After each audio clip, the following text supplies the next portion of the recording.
Anshuti za Radio Umucyo turongera kubasuhuza mu izina ry'umwami wacu Yesu Kristo. Iki ni cya kiganiro mugezwaho n'itorero rya Nyabugingo Worship Center n'ibifatiro zishenywe umukiranutsi yakora ikiza buri 11 umurongo wa 3 niho dukura insanganyamatsiko yacu.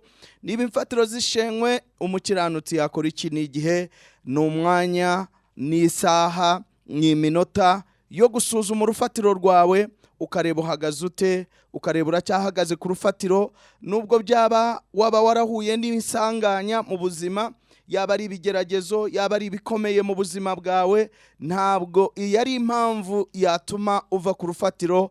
Ariko nkuko umuririmbyi abitubwira, aratubwiye ngo niba umukiranutsi niba imfatiro zishenywe umukiranutsi yakora iki? Ese ibintu byakomeye umukiranutsi yakwishingira? Ese yava mu masezerano? Yakora ikinyuranyo? Ni ukuvuga ngo ni inshingano zawe nanjye kumenya uburyo dukeneye guhagarara ku rufatiro rwacu. Ni inshingano zawe guhagarara neza no matter what, nubwo byaba bimeze bite, nubwo byaba byahinduye isura mu buryo bumeze bute. Ni inshingano zawe nanjye kugira ngo dusuzume neza duhagaze dute, turacyari ku rufatiro, turacyari mu murongo n'Imana. Ibyo rero ni wowe nanjye dukeneye gusuzuma. Umuzani ni wowe ufite, ni wowe uzi kureba, kuko hari abantu babiri udashobora guhisha nangwa batatu. Reka mvuge kuri batatu. Uwa mbere ni Imana, ntabwo ushobora kuyihisha uko wakora kose. Uwa kabiri utahisha ni Satani. Uwa gatatu utahisha ni wowe bwite. Abo bantu batatu baraziranye, nayo mpamvu n'urubanza ruzaba hagati y'abo batatu. Rero mu gihe nk'iki ngiki ukurura kuzi, uzi aho uhagaze, uzi uko umeze, uzi uko ubayeho, uzi ubuzima urimo, uzi urufatiro rwawe aho rufite ibyuho, uzi inzu urimo wubaka kuri urwo rufatiro uko imeze, ubuzima bwawe urabuzi uko buhagaze, ibyiringiro byawe urabizi uko bihagaze, ibigeragezo unyuramo byose. Ndagira ngo nkubwire, ntabwo ari we mfura y'ibigeragezo.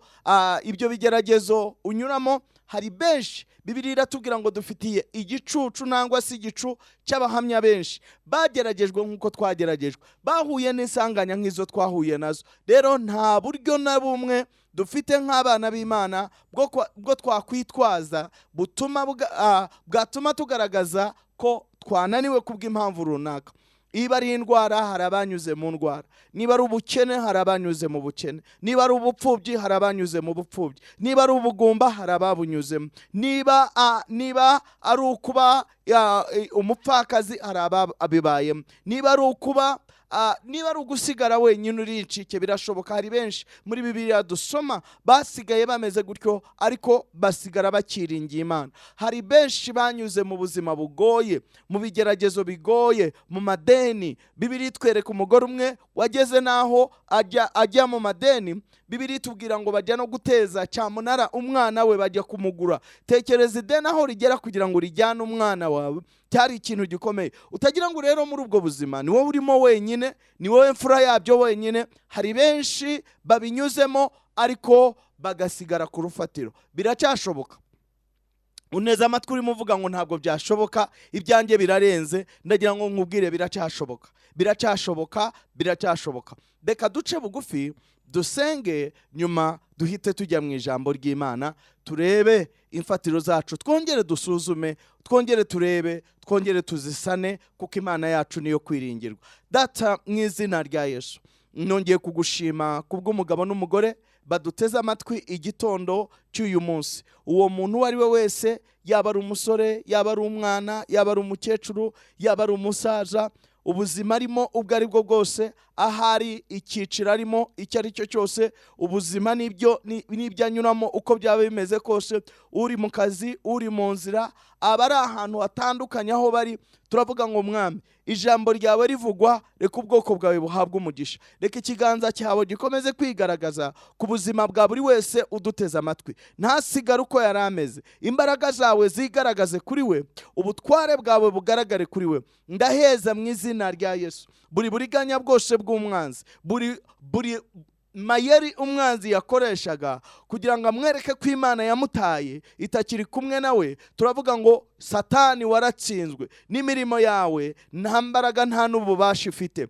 Ndasenga nkwinginga rero Mwami, ijambo ryawe gifite imbaraga zihindura zimanuke mu mutima wa mwene data, rimanukira ibitekerezo bye, rimanukira ibyiyumviro bye, rimanukira aho ngaho yarahungabanye. Mwami, rize rihumurize, rize rimwereke inzira hatayibonaga. Ndasaba kugira ngo Mwami unyemerere Mwami uvugane na buri muntu uduteze amatwi, mu buzima arimo, mu byo anyuramo, mu bigerageza ahura nabyo, mu butsinzi afite, mu butware n'ubushobozi bw'imbaraga zawe Mwami.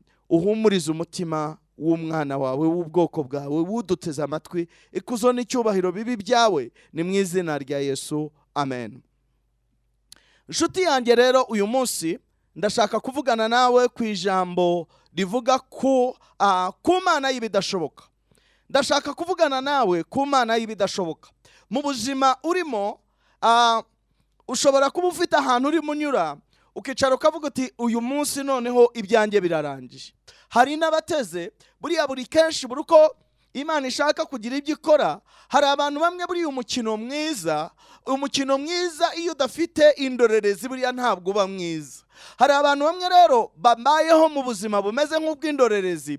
Bamwe hari abishimira ubutsinzi bwawe, bamwe hari abishimira gutsindwa kwawe no kunanirwa kwawe, hari abishimira amarira yawe, hari n'abishimira umunezero wawe. Buri buzima bwose unyuramo buba bufite icyiciro cy'abantu. Buriya niyo mpamvu ureba no mu makipe y'umupira nangwa se amakipe akina, habaho abo bita abafana, harimo n'aba opponents, ni babandi bashigikiye ikipe ihanganye nawe. Hari abantu bamwe kenshi mu buzima tunyuramo, ibyo unyuramo hari ikipe igushigikiye. Ndagira ngo uyu munsi ndaza kwibanda cyane ku ikipe igushigikiye, ariko hari n'ikipe itagushigikiye. Ibyo unyuramo byose bamwe barabyishimira, ariko ndagira ngo umenye neza, hejuru y'ibyo ngibyo hari Imana y'ibidashoboka ihari. Uyu munsi niyo naje kukubwira. Mu buzima waba unyuramo, uko bwaba buteye, uko bwaba busa, uko bwaba bumeze, ndagira ngo nkubwire neza yuko hari Imana twiringiye, nangwa Imana dufite ikaba Imana y'ibidashoboka. Ndagira ngo twihute tujye mu byanditswe byera. Ndashaka gusomaho imirongo myinshi ho uyu munsi nibyanshobokera. Ijambo ry'Imana mu gitabo cy'Itangiriro igice cya 18 umurongo wa 12 kugera kwa 13 tuhasanga umuntu wari ufite ikibazo gishobora kuba nawe wenda ufite aho uhuriye n'icyo kibazo. Uyu munsi wa none Bibiliya iratubwira ngo Sara asekera mu mutima ati, ko maze gukecura nzanezerwa ntyo kandi umutware wanjye akaba ashaje. Amagambo arimo avugwa hano ni amagambo y'ingenzi dukeneye gusobanukirwa nk'ubwoko bw'Imana. Sara yari umumama wakundaga Imana, yari umumama wakoreye Imana, yari umumama wagendanye n'Imana. We n'umugabo we bari barakunze Imana, ariko ndagira ngo wibaze, ni gute ukunda Imana ugahura n'isanganya? Yewe nta nubwo bayikunze gusa, Imana yonyine yabahaye n'amasezerano. Irababwira iti muzabyara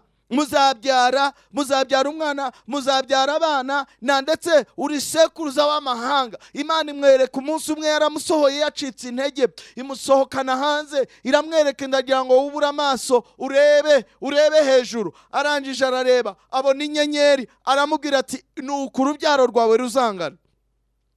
Ariko isezerano Abrahamu yari afite ryari rifite ikirihinyuza. Ijambo ry'Imana rirambwira ngo Sara igihe kiragera baza kumubwira yuko azasama. Abamarayika bari bamugendereye baramubwira bati uzasama, uzabyara n'umwana. Ibihe Sara yari arimo byari ibihe bigoye, byari ibihe bisa naho yatakaje ibyiringiro. Sara yasaga n'uwamanitse, Abrahamu yasaga n'uwamanitse. Byageze hagati, nubwo Imana ivuga, abantu benshi agasaku k'ibyo tunyuramo karagenda kakagenda kagatwikira ijwi ry'Imana. Hari umuntu uneze amatwi, hari ibyo Imana yavuganye nawe, ariko uyu munsi wa none ibyo unyuramo byatwikiriye ijwi ry'Imana. Agasaku k'ibyo unyuramo, agasaku k'ibigeragezo, agasaku k'ubwo buretwa, agasaku k'icyo kibazo kageze hagati ku buryo vuvuzera zabyo byageze hagati bitwikira ijwi ry'Imana, aho ijwi ry'Imana ritacyumvikana, ahubwo humvikana ijwi ry'ibyo unyuramo.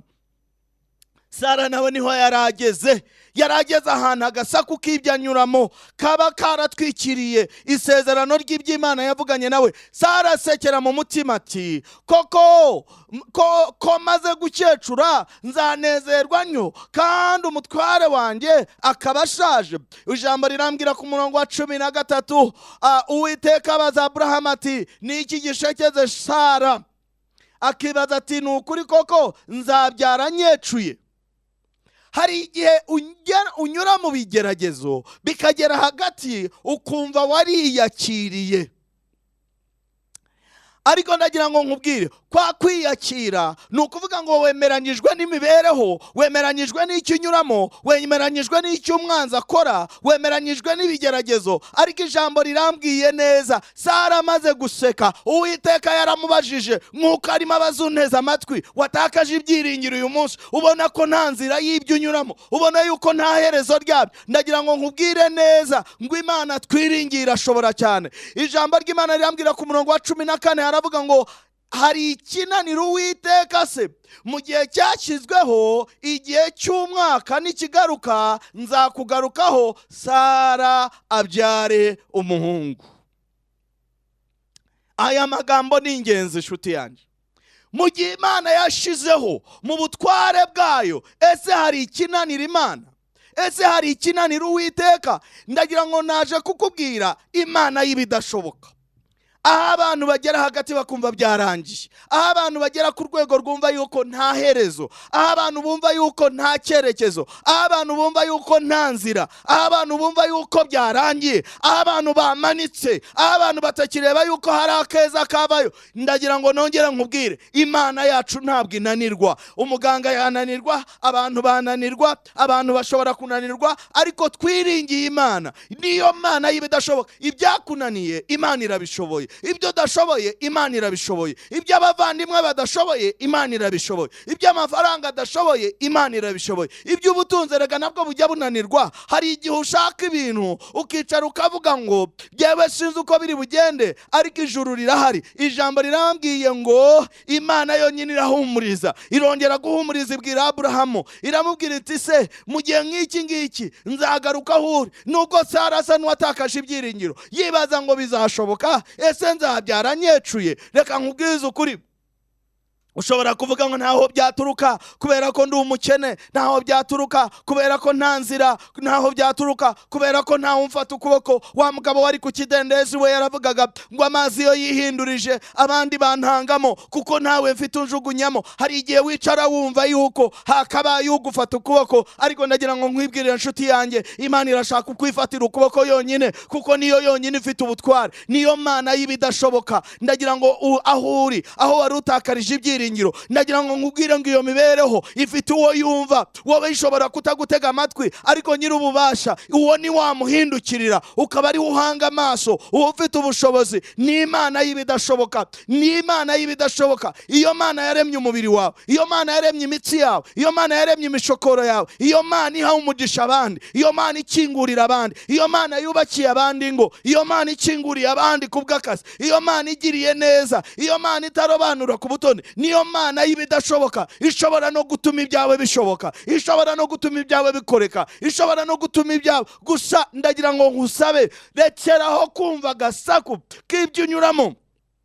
Wa munyamuhamagaro we, ufite amasezerano y'Imana yavuganye nawe, ugeze aho ugera ukareba Imana yavuganye nawe. Hari umuntu umwe nigeze kuganira nawe, arangije arambwira, tumva pasa, ndagira ngo umbwirire Imana, nangwa se reka Imana yonyine ndimo ndayisaba irekeraho kumbwira amasezerano, nibanze ikore n'ibyo yambwiye. Ariko reka nyiri ijambo nkubwira, Imana hari ubwo idakorera ku gitutu cyawe. Ijambo rirambwiye ngo mu gihe cyashizweho, hari igihe Imana yashizeho gitandukanye n'ingengabihe yawe, gitandukanye na oreri yawe, gitandukanye na gahunda yawe, gitandukanye n'umugambi wawe. Mu gihe cyashizweho, isaha y'Imana yigeze mwene data, igihe cy'umwaka nikigaruka nzakugarukaho. Sara abyara umuhungu. Wow! Iyi Mana twiringiye ni Imana ishobora gukora. Igihe kizagera igaruke. Hari abakureba nk'intabwa, hari abakureba nk'aho yakuvuyeho, hari abakureba nk'aho itari kumwe nabo, ariko irahari. Ijambo ry'Imana rirambwira muri Zaburi ya 77 umurongo wa 14 havuze aya magambo ngo ni wowe Mana ikora ibitangaza, wamenyekanyishije imbaraga zawe mu mahanga. Ni Imana ikora ibitangaza, imbaraga zayo yarazimenyekanishije. Icyo gihe yarazimenyekanishije, n'uyu munsi irashaka kuzimenyekanisha. Hari abantu muturanye, ndagira ngo nakubwira ibi. Rimwe na rimwe ntabwo ari byiza ko wimuka mu ikaritsiye amateka mabi yakwandikiweho, kuko Imana mu ikaritsiye wandikiweho amateka mabi. Ndagira ngo nkwereke, Sara yatuye muri aka gace aho abantu bavugaga ngo Imana yarabeshye. Bene data, Imana ntabwo ibeshya. Niba ifite ibyo yakubwiye, ndi umugabo wo guhamya. Hari ibintu bimwe Imana yajyaga imbwira nkibaza aho bizaturuka, nashaka inzira aho bizaca nkumva bidashoboka, nareba mu buryo bwanjye, najanisha mu buryo bw'imitekerereze yanjye, nkashira mu mibare, nkagerageza kubishyira mu murongo, nkabona nta nzira. Ariko ijambo rirambwiye ngo ni wowe Mana ikora ibitangaza. Iyo Mana turimo tukubwira, ibitangaza ni ibintu bidasanzwe, ni ibintu abantu bumva bakumva ni ibintu bitangaje, nyine nibyo bitangaza. Reka rero nkubwire, Imana yakuremye iracyari, kuvuka kwawe kwari ibitangaza. Nawe ndagira ngo umenye, wibaze twese uko twavutse, uzi kumara amezi 9 mu nda, utazi uko urya, utazi uko unywa, utazi uko uhumeka, ariko uriho. Nkunda kubwira abantu, kubaho kwawe konyine ni ibitangaza. Uzi neza ku munsi inda yawe yasamiweho ko hari amamiliyoni atari munsi ya 500 y'intanga, zose zagombaga hagati ya miliyoni 300 na 500 nangwa 600 zagombaga kuvamo intanga. Ariko intanga yawe, muri izo ntanga zose miliyoni hafi 500 arenga, niyo intanga yawe niyo yashoboye gupfumuza, iragenda iba ari yisamu.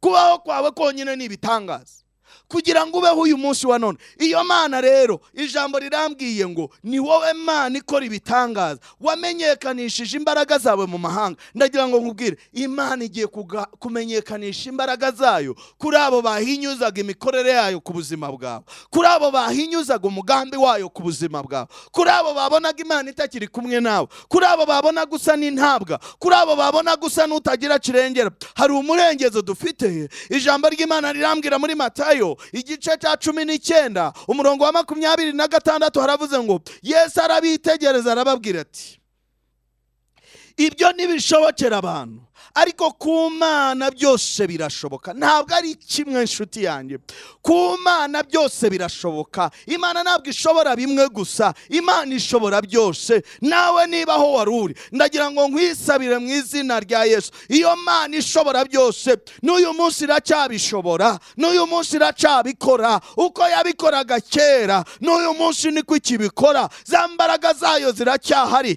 Yesu arabitegereza arangije arabasubiza, tumva ibidashobokera abantu, ibyo abantu ntabwo bibashobokera, ariko ku Mana byose birashoboka. Ntabwo ari bimwe, byose. Iyo mibereho urimo nayo irashoboka yose. Imana ishobora kuguhana. Bibiliya imbwira neza, hari ikintu kimwe kintangaza. Uzi ko Bibiliya itubwira ngo Shadraki, Mesaki na Abednego ntabwo Imana yabakijije itanura ry'umuriro, ahubwo Bibiliya irambwira ngo n'umwotsi nangwa n'umwuka. N'umwotsi ntiwigeze ubanukabo. Ndagira ngo wibaze, kenshi iyo wegereye umuriro ntushobora kwitandukanya n'umwotsi, yaba uri mu gikoni yaba uri hehe. Ariko abangaba kugira ngo Imana ishyireho akadomo, Bibiliya itwereka neza ngo babajugunye mu itanura yaka n'umuriro. Bibiliya iratubwira ngo umwami watanze itegeko ko babajugunyamo arangije agiye kubonabona abagabo barimo baragenda mu itanura yaka n'umuriro, baragenda nta kibazo cyababayeho. Arangira aravuga ngo kandi ndabona ni wakana ari kumwe nabo, ariko we arasa n'umwana w'Imana. Uwabajugunyemo wenyine niwe wenyine watanze itegeko ngo babakureyo. Ibyo mu bwenge bw'abantu ntibishoboka, mu bwenge bw'abantu ntibishoboka. Ariko Imana irashaka gushyiraho kamarampaka kuri uwayo, irashaka gushyiraho kamarampaka ko ari Imana y'ibidashoboka. Aho abandi bamanitse ntabwo ijya imanika, aho abandi bacitse intege ntabwo icika intege, aho abandi batareba inzira yo ihabona inzira. Ndagira ngo rero iyo Mana uyiringire. Zaburi y'111 umurongo wa 4 kugera ku murongo wa 6 havuze aya magambo. Haravuze ngo yahaye imirimo ye itangaza urwibutso. Uwiteka ni umunyambabazi, ni umunyebambe, yagaburiye abamwubaha, azajya yibuka isezerano rye. Yeretse ubwoko bwe imirimo ye y'uburyo bukomeye, ubwo yabahaga umwandu w'abanyamahanga. Yahaye imirimo ye itangaza urwibutso. Ijambo niko ritubwiye, Uwiteka ni umunyembabazi, ni umunyebambe, yagaburiye abamwubaha, azajya yibuka isezerano rye. Yeretse ubwoko bwe imirimo ye uburyo ikomeye, ubwo yabahaga umwandu w'abanyamahanga. Ijambo ry'Imana ritweretse neza, Imana irashaka kwerekana imirimo yayo itangaje urwibutso. Imana irashaka guhindura urwibutso rw'ibyo yakoze. Abatabizi mu ikaritsiye babimenye, abatabizi mu muryango babimenye, abatabizi aho ukorera babimenye, abatabizi rimwe na rimwe gutinda kw'Imana irashaka kuremereza ya mirimo isigare. Imirimo yakoze isigare ivuga. Buri imirimo Yesu yabwiye abantu, arababwira ngo nimutanyemezwa n'amagambo mvuga, munyemezwe n'imirimo nkora. Imirimo iravuga bene data, imirimo Imana ikora n'uyu munsi iracyahari. Ndashima Imana. Hari ibintu bimwe nshimira Imana. Iyo abantu bamwe iyo ntekereje itorero ry'abavutse ubwa kabiri, uburyo hano muri iki gihugu ryatangiye n'uburyo Imana, hari ibintu bimwe wicaraga ukavuga uti none aha tuzahava gute? Imana iguhaye amasezerano, iguhaye guhaguruka ngo ukore ibintu byose ukabona ntibisobanutse, ukicara ukavuga uti se harimo n'abakuzengurutse bakavuga ati ariko se koko uriya ni Imana yamuganirije. Reka mbabwize ukuri, bakozi b'Imana baneze amatwi, mureke twoye kwishakira inzira, mureke Imana yishakira inzira y'ibyo yavuganye natwe kuko ifite ubutware. Mureke twoye gushaka uburyo bwo gushakisha no guhimba kuko irihagije. Ubutware bwayo burashoboye, ishoboye gukora cyane ibiruta cyane ibyo twibwira n'ibyo dusaba. Imirimo yayo yayihaye urwibutso kubera ikintu umunyebambe, ni umunyembabazi, yagaburiye abamwubaha. Ndagira ngo nkubwire we wicaye aho ngaho uvuga uti ibyanjye birarangiye. Ijambo rirambwiye ngo yagaburiye abamwubaha. Bamwe muhangayikishijwe n'ibyo murya, muhangayikishijwe n'ibyo munywa, ariko ndagira ngo mbabwire iyi Mana twiringiye ni Imana ishobora gukora ibirenze cyane ubwenge bwacu. Muri Yeremiya igice cya 32 umurongo wa 27 havuze amagambo. Ijambo rirambwiye ngo dore ndi Uwiteka Imana y'abafite imibiri byose, mbese hari ikinanira? Wow! Ndi Imana y'abafite umubiri bose, ese hari ikinanira? Dore ndi Uwiteka Imana y'abafite imibiri y'ibifite imibiri byose. Ni Imana y'ibifite imibiri byose, ese hari ikinanira? Nshuti yanjye, iyi Mana wiringiye ntabwo inanirwa. Bije yawe hari aho igera ikananirwa, ubutware bwawe hari aho bugera bukananirwa, ubwenge bwawe hari aho bugera bukananirwa, abavandimwe barananirwa, amashuri arananirwa, umubiri wawe niba ukunaniza wonyine, inshuti n'abavandimwe barananirwa, ababyeyi barananirwa, umugabo arananirwa, umugore arananirwa, fiyanse arananirwa, ariko Imana yacu ntabwo ijya inanirwa. Ijambo rirambwiye ngo ndi Imana, ndi Uwiteka Imana y'ibifite imibiri byose. Niba ufite umubiri, Imana ni iyawe. Niba ufite umubiri ukaba ugihumeka, ijambo rirambwiye umva itangaza Imana iguha, dore ndi Uwiteka Imana y'ibifite imibiri byose. Niba ugifite umubiri, Uwiteka ari ku ruhande rwawe. Umva rero, niba ufite umubiri, ijambo rirambwiye mbese hari ikinanira? Hari ikinanira Imana?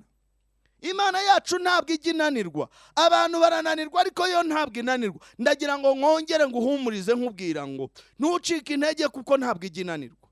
Ntabwo inanirwa. Zaburi y'139 havuze aya magambo ku murongo wa 11. Aya ni amagambo y'ingenzi ukeneye gutega amatwi. Ijambo ry'Imana rirambwira muri iyi Zaburi y'139 umurongo wa 11 haravuze ngo nakwibwira ni ukuri umwijima niwo uri buntwikire, umucyo ungose uhinduke ijoro.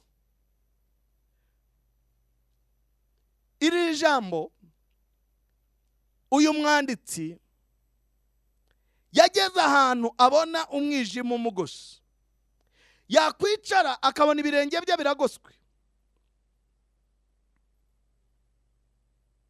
Wenda kugira ngo usobanukirwe neza, reka duhera ku murongo wa 7. Haravuze ngo ndahungira umwuka wawe he, ndahungira mu maso yawe he,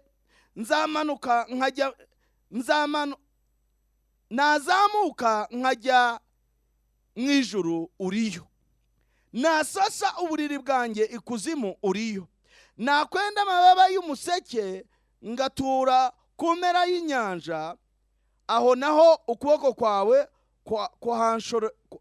kwahanshorerera, ukuboko kwawe kw'iburyo kwahamfatira. Nakwibwira nti ni ukuri umwijima niwo uri buntwikire, umucyo ungose uhinduke ijoro. None umucyo ungose uhinduke ijoro ni ukuvuga ngo mu myumvire ye hari ibintu yari arimo arwana nabyo. Mu mwijima ntugira icyo uhisha, ahubwo ijoro riva nk'amanywa. Umwijima n'umucyo kuri wowe ni kimwe. Ahangaha uyu mwanditsi yari ageze ahantu, yari Zaburi yanditswe na Dawidi, arimo areba ubuzima yibaza ngo iyi Mana nayihungira hehe, nayivaho gute, nayitera umugongo gute?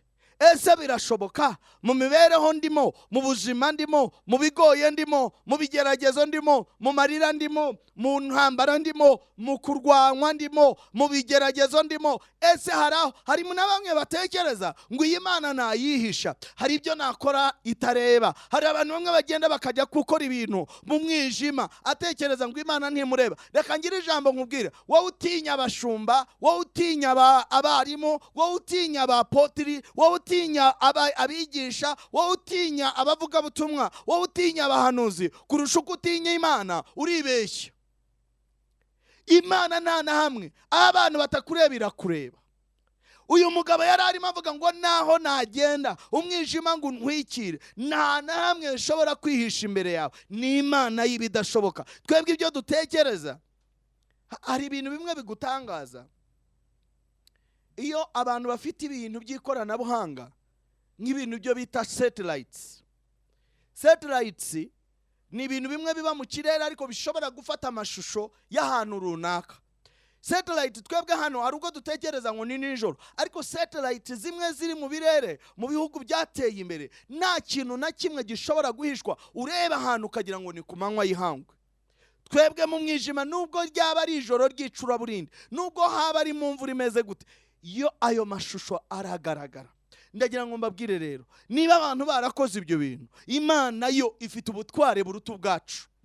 Ndagira ngo nkubwire, hari satellite zikureba aho uri hose. Hari ubushobozi Imana ifite bushobora kugaragaza umwijima nk'umucyo, bushobora kugaragaza ibyo byunyuramo. Ndagira ngo nkubwire, witakaza ibyiringiro kuko irakuzi. Witakaza ibyiringiro kuko irakuzi. Irakuzi, izi ibyo unyuramo, izi ibyo unyuramo, uzi mu buzima unyuramo. Umunsi umwe yabwiye Mariya, umukobwa w'isugi utarigeze umenya umugabo, iramubwira ngo uzabyara umwana w'umuhungu. Mariya aribaza ngo bizaba bite ko jyewe ntigeze menyana n'umugabo wari we wese, kuva menya ubwenge, kuva mbayeho sindaryamana n'umugabo wari we wese. Ariko Imana iramubwira ngo ibidashobokera abantu ku Mana birashoboka.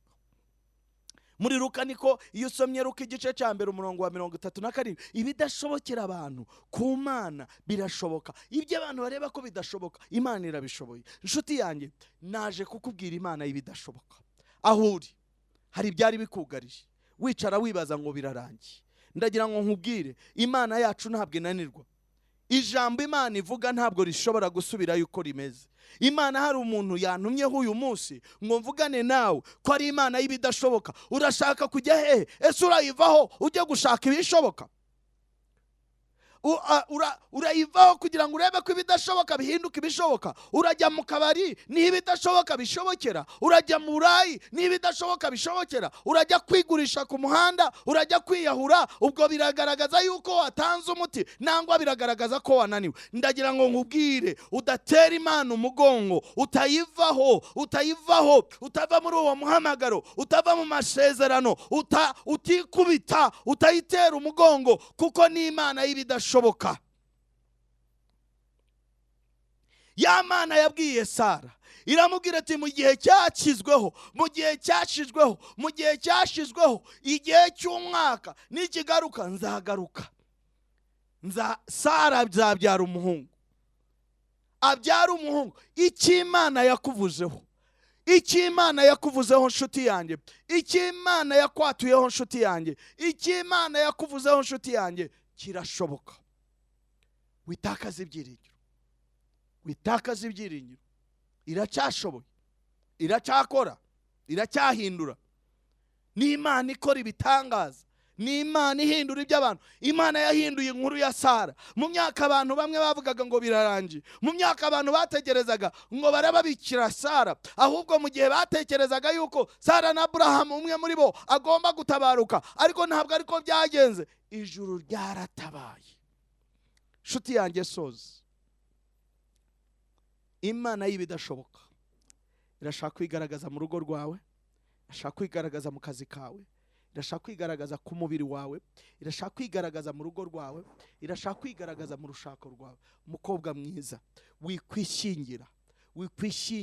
Wowe utegereje umugabo, uvuga uti ndashaka umugabo ukijijwe, ariko ntabwo nzahazaturuka, ko nsenze, ko nihanganye, ko ntegereje. Ndagira ngo nkubwire, ni Imana y'ibidashoboka.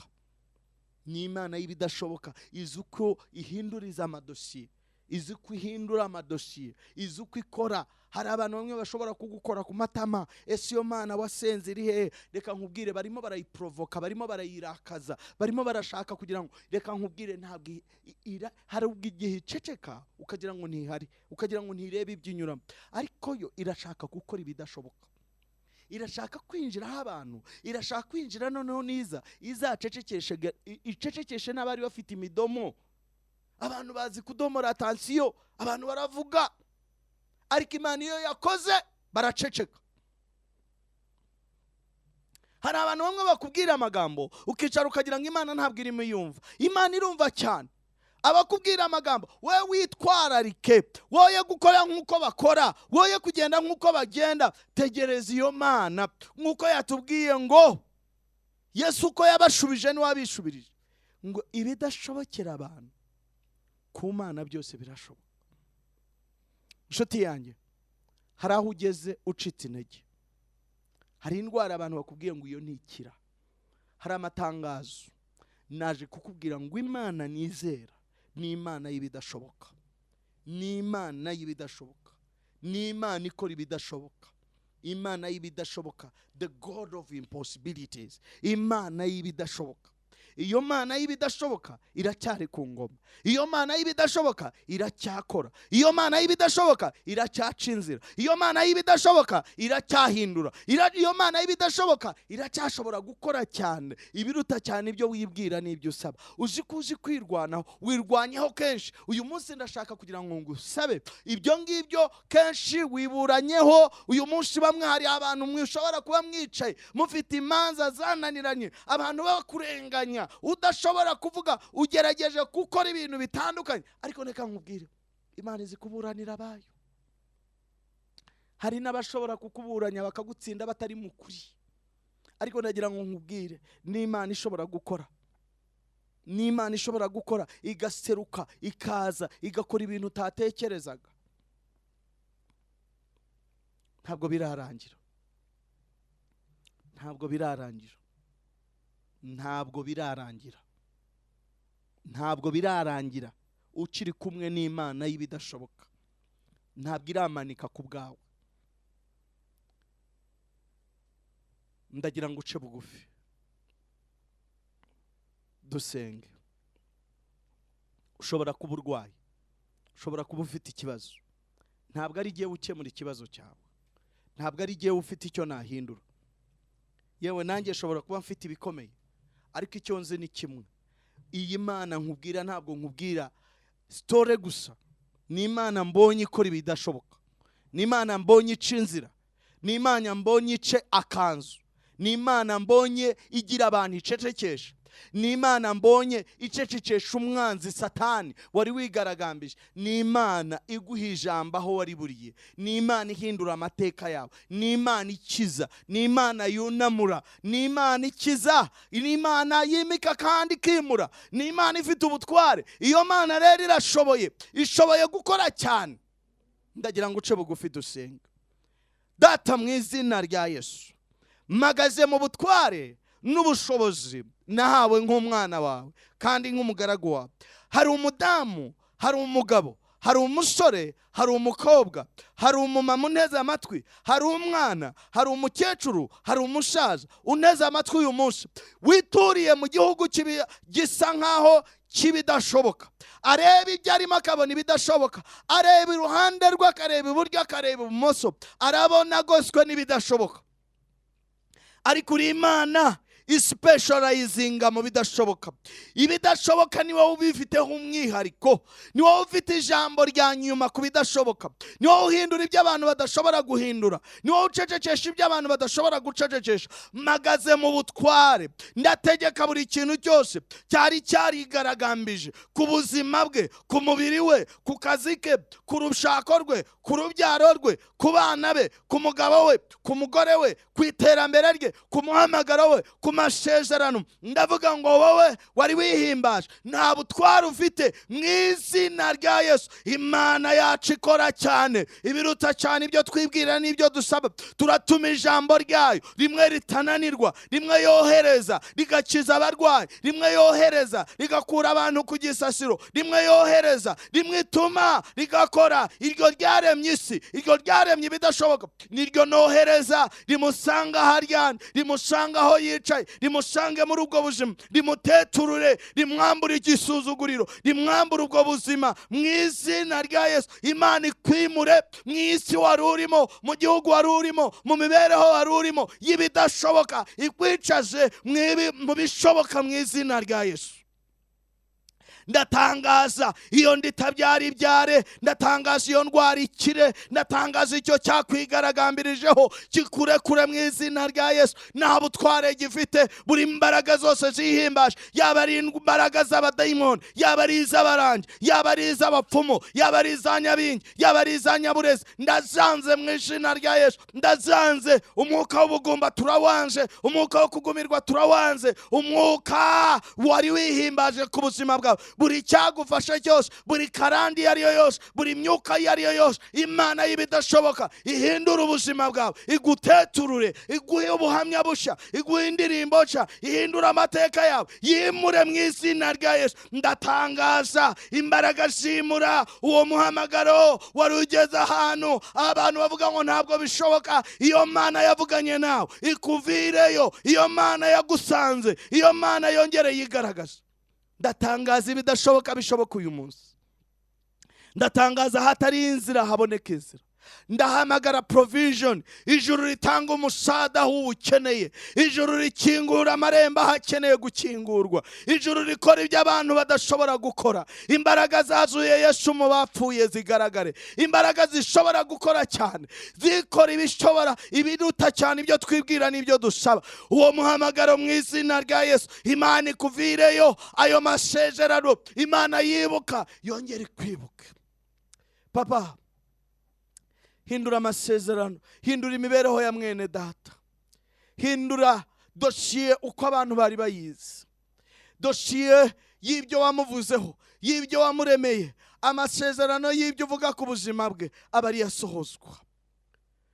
Duhe kudacika intege, duhe kugutumbera, duhe kuguhanga amaso, duhe kubona ko aho binaniranye mu bandi twumve yuko ari wowe ufite the last chance, ari wowe ufite ijambo rya nyuma, ari wowe ushobora gukora cyane.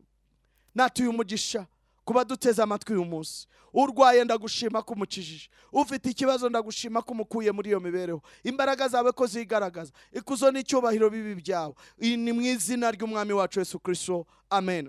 Nshuti yanjye, urakoze wowe uduteze amatwi. Ndagira ngo wowe utarakizwa, ushaka gukizwa nangwa wowe wari usubiye inyuma, wari uvuye kubera kubona amasezerano atinze, ushatse gusubira inyuma, ushatse kubona ibidashoboka, urabitegereje urabibura, ushaka kwicira inzira, ndagira ngo uce bugufi dusengane rino sengesho, wongere ugendane n'ushobora ibidashoboka. Vuga uti Mwami Yesu, uyu munsi wa none numvise ijambo ryawe, ntsindwa n'urubanza, mpisemo kukwakira nk'umwami n'umucunguzi wanjye. Mbabarira ibyaha byanjye, ibyo nakoze, ibyo nibuka n'ibyo ntakibuka. Mpanagura, unyuhagize amaraso yawe, umpinduke uwera nk'uko uri uwera, umpindure icyaremwe gishya. Kuva uyu munsi nkwijeje umutima wanjye, nkwatuje akanwa kanjye, kuri umwana w'Imana wapfuye kandi ukazuka. Kuva uyu munsi ndakijijwe, uri uwanjye nawe, uri uwanjye nanjye ndi uwawe. Yesu, siba izina ryanjye mu gitabo cy'abanyabyaha, uryandike mu gitabo cy'ubugingo. Urakoze kumbabariye ibyaha byanjye, urakoze kumpaye agakiza, urakoze kunyuhagije amaraso yawe, ni mu izina rya Yesu, amen. Mwami Yesu, ngushimye kubw'uyu mwene data wemeye agakizwa. Ndamusengera mvuga ngo ukuboko kwawe kwigaragaze, ubuntu bwawe bugaragare, imbaraga zakuzuye mu bapfuye zigaragaze mu izina rya Yesu. Ugaragare, umuhe imbaraga zo kujya mu nzu yawe no guhihanira kureka, ni mu izina rya Yesu, amen. Nshuti yanjye wowe ukijijwe, ndagusaba ushaka itorero ry'abavutse ubwa kabiri, itorero ry'abakijijwe urijyemo, wabwira uti nakijijwe kuri radiyo, bambwiye ko nza mukamfasha. Niba utuye mu bice bya hariya Nyakabanda, Kimisagara, hariya Rwezamenyo, mu bice byo kuryanyuma n'ahandi hegeranye aho ngaho, ndagusaba ushobora kuza hariya ku itorero ryacu rya Nyabugingo Worship Center, hariya haruguru yo kuryanyuma ku muhanda wa 203 ku kibanza nomero 23. Niho urusengero rwacu ruherereye. Tugira amateraniro buri wa kabiri saa 11, tugira amateraniro ku wa gatanu saa 11 kugera saa 2, na ndetse tukagira n'amateraniro ku cyumweru. Iteraniro rya mbere ritangira saa 1 rigasoza saa 3:30. Iteraniro rya kabiri rigatangira saa 4 rigasoza saa 7. Rero nimuze tubane, Yesu abaho umugisha, tubifurije amahoro ya Kristo. Wikwigunga wowe, jya mu nzu y'Imana, urahabona ihumure. Benshi muri twebwe twahaboneye umugisha. Amahoro ya Kristo abane namwe. Ndavuga ngo ukomeze wiringire Imana y'ibidashoboka kuko irabishoboye. Yesu abagirire neza. Amahoro ya Kristo abane namwe. Bye bye. Bisa yareka kuririmba, oya